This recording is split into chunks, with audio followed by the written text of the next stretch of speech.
Hi,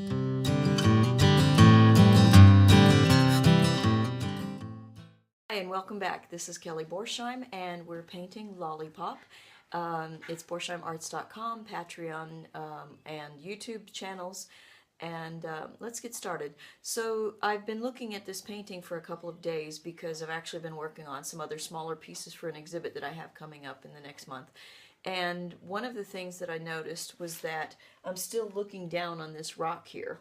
So I can see that I'm above the boy, okay, with perspective, just the information that your mind tells you. I'm seeing more of this than I am this. So I'm looking a little bit this way, but I'm not looking down this way.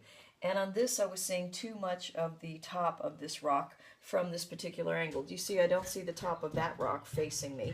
I don't see the tops of, this one is further away than that, so I see a little bit more of that. But of course, they also have their different shapes. But this one, I felt as though I was doing it wrong. And that's a problem with perspective. So what I want to do first before I continue is to push this up here. I took, where is it? For my rough charcoal drawings, I tend to use this bowl of charcoal that I made, just embers out of my fireplace. And I just, a lot of times when I'm looking at my canvases, I'll just make a quick note because I don't necessarily have the time right then to stop and paint them. So I just make a note to myself so I don't forget. And it's quite obvious to see the charcoal right here, there. So I wanted to extend this line a little bit more, pull this rock down a little bit, and I'll probably actually shave off a little bit of this to give it a little more angularity. I don't like it totally being a rounded curve there. So I mixed up again some of the black and white. Excuse me, I'm froggy-throated today. And we'll pull this a little bit further out because I'm looking at the shapes here and how that tapered in, and also the shadow that's happening here, which I'll probably adjust as well. Not probably, it's kind of a given that I would adjust everything that's related to the change or anything I didn't do correctly in the first place. Okay, I forgot to put out my spirits today, but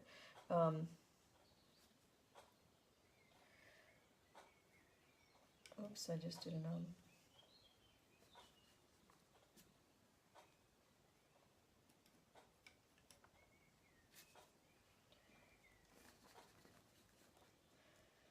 I have Gregory da Pisa duty today while his father does his volunteer ambulance service. And I'm not sure if I can get painting done on my day off here, but we'll see, because I need to. And if it rains, we won't be able to go on a walk, because I need to walk also. Okay. So anyway, I'm trying to keep the brush strokiness from this. And then with this charcoal, I see that it's in general a lighter kind of thing. So I'm going to come up. It's a very thin sliver there because I'm not seeing the top as it goes down. That's one thing about a palette knife, is that unless you really load it up with paint, you run out a lot faster than you do when you're using a paintbrush. Which makes sense because that's why paintbrushes were designed.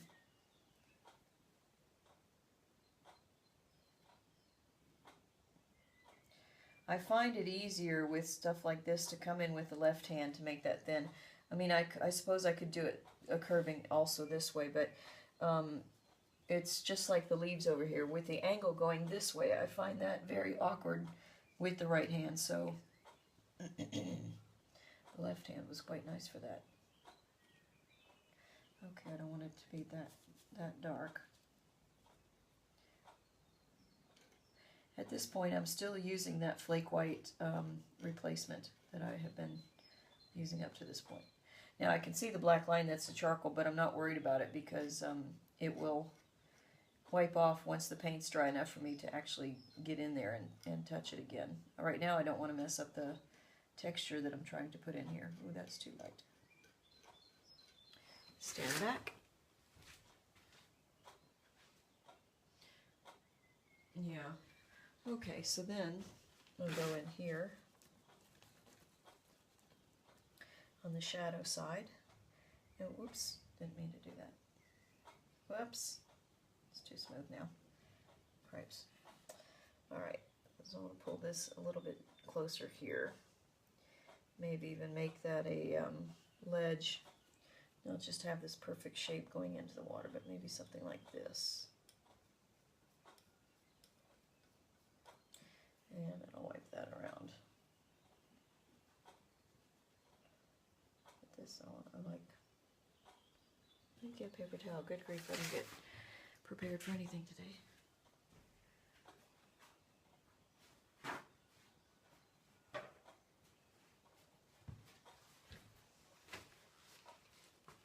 How about that? He understood that I was trying to work today, so that's nice. Because before, Gregory da Pisa was up here insisting that I play ball with him or go out. He wants me to go out in the field, actually, and go to the greenhouse and play out in the yard with him and take a walk and throw balls and things. Yeah. Okay.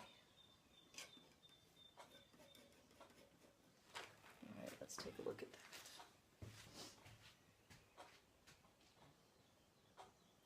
Okay, I feel like that's better. The other thing that will enhance this as I go along is as I do the second pass of painting on this, then I will start developing these shapes. Especially I'll be putting in the shadow of his form, and things will start going better.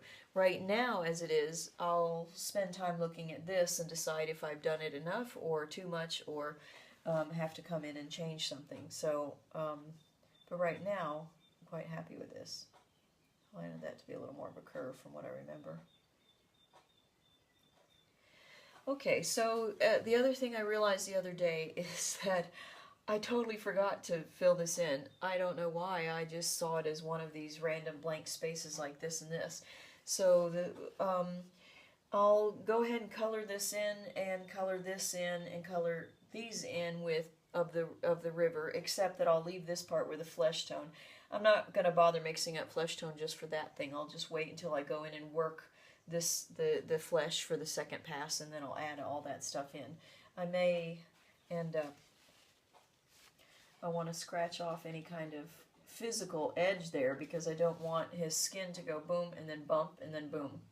So that would be unappealing and also inaccurate.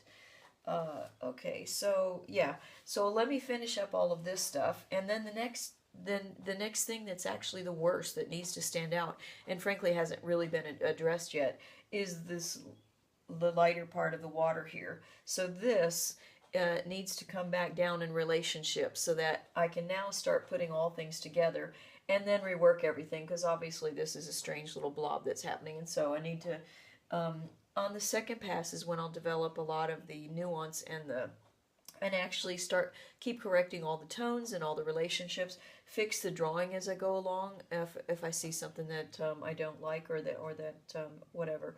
So yeah, I'll do all this stuff and we'll be right back. Thanks.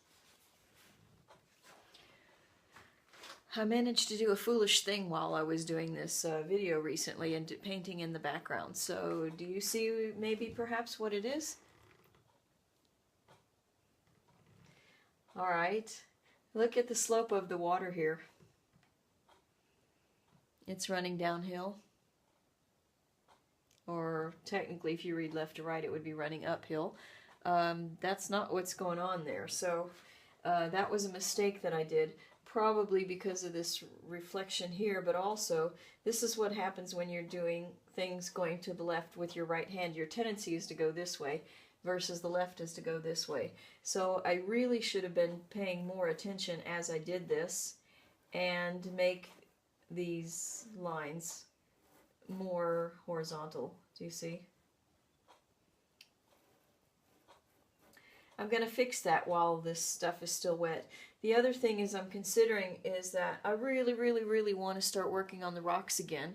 However, I have these colors on my palette for the water, so I think before I move into working on some of these things, and then of course I want to get rid of that, that's annoying, and fix some of this.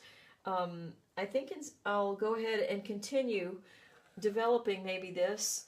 here under the rocks, I'll put in some shadows down under here so that you can start to see a little bit more of the background. And then I think once I run out of paint, which may be pretty soon, maybe even before I get to some of this stuff, I'll go in and I'll start working some of the rocks today. Thanks.